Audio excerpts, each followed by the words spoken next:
Welcome to this video where I'm going to be sharing with you how I'm going to do this applique work, preparing the pieces for the applique. On these larger pieces of my little Bo Peep quilt, I like to use a turned edge method for doing this that uses freezer paper, and I've just found it makes it easy for me to do. So I'm going to show you what my process is for that in making this hill that's labeled number 2 in our pattern. So I have my page here with the pattern piece. Now the patterns have been printed so that they are facing the direction they actually need to go on the applique that we're working on. And what we need to do for this method, what I do is I tend to print out my pattern piece sheets so that they're just one-sided. That way, if I need to reverse, I can just flip it over. And I use just a Sharpie to trace around and make it darker if I need to. But in this case, I really don't need to. I like this little light box. As you can see, I can see the lines just fine. Ugh, I hope you're not getting lines in the video. So that when I put my paper over, I'll just show you real quick, you can still see the lines that need to be traced. Let me turn this back down. I'll just unplug that for now. Okay, so I went ahead and traced around this one so you can see it easily without the light box on. And what I do then is I take a piece of freezer paper, and the freezer paper's got the shiny side and the flat side. And on the flat side, I'm going to lay it on there, and I'll just use my Sharpie and trace around the piece, which I've already done, so I'm not going to do that at the moment. Once I have that done, I've gone ahead and I've cut out my piece for my template.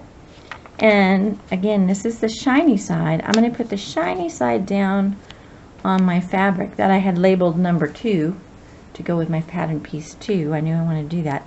And I want to leave some room around the edges for seam allowance. So that's looking pretty good to me. Let me scoot it up here where you can actually see it. That's looking pretty good to me all around the edges there. So I'm going to actually take my iron and press it into place. And it looks like it's stuck down there good.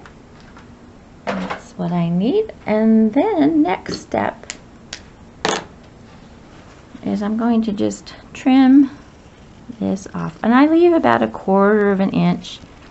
You know, it doesn't have to be exact. This edge I'm not worried about at all because that's the end of the quilt that's not going to show. Trim this off here. And I just give myself a quarter inch around. And really I only need to do the 1/4 inch around this upper curve because this other part isn't going to, it's going to be tucked under another piece. And so I've given enough room for that, and I don't have to worry about it. So I can actually trim this part pretty close to my piece. But again, I don't have to be exact. Right through there. Okay, now I've gathered up the tools I'm going to use for this next step. And this is where I kind of really like this method I've been using recently. So I have my pattern piece here, and then I have this little Hera marker. It's got a really pointy end, and then it's got the smooth end. And what I like to do is just run right along the edge of the pattern piece, pressing down rather firmly so that it's going to put a crease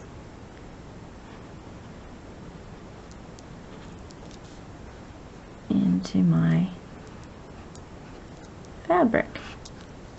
And what I've got here is a piece of very fine sandpaper, and I keep mine on a clipboard. It just makes it easy for grabbing a hold of the clipboard and giving me a nice stable surface to work on.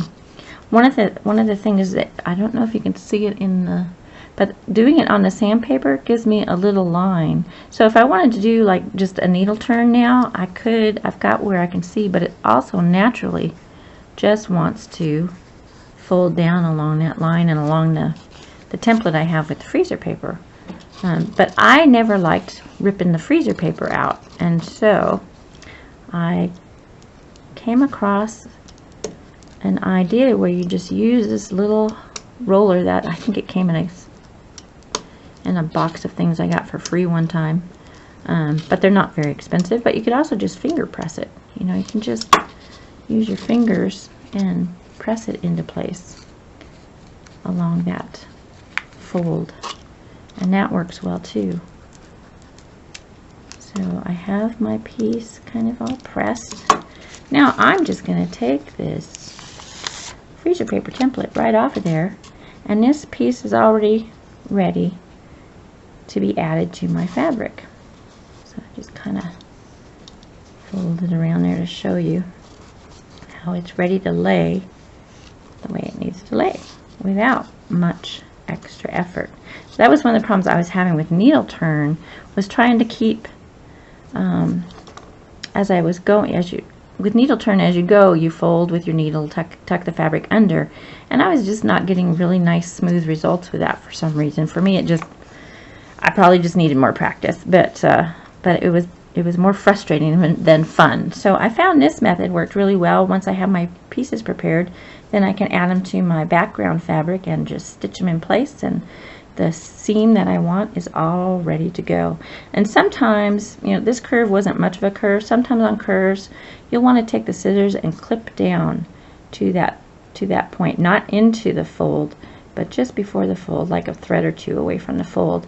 And if you're having a sharp curve that needs a little help laying flat, that will help with that process. Now before I go, one of the things I wanted to show you is that I have taken my background fabric, which I've stitched together here according to our directions, and I've actually laid it on top of my pattern, and I lightly traced with, I use these little sew line pencils because the marks come out after I'm all done quilting. You can either use the eraser or they just wash out nicely. I've never had an issue with them. They're a ceramic, lead I guess wouldn't be the word, but a ceramic material, so that it comes out of the fabric nicely. So I've kind of put marks where my pieces go. I didn't worry about putting in all the details, just the outlines of where things are going to lay. So with that piece that we just did, of course I need to lay the number 1 piece first, but I just wanted to show you how then I will line this up where it goes on the pattern, and then I will use some small applique pins to pin it in place. You could also do some dots of glue. I've done that in the past too, and that works really well also. So whichever method you want to use for that. But again, I'm not going to pin it into place or glue it into place until I have prepared the number 1 piece, which is, I'm using a different method for that, which I'll be showing you in just a little bit.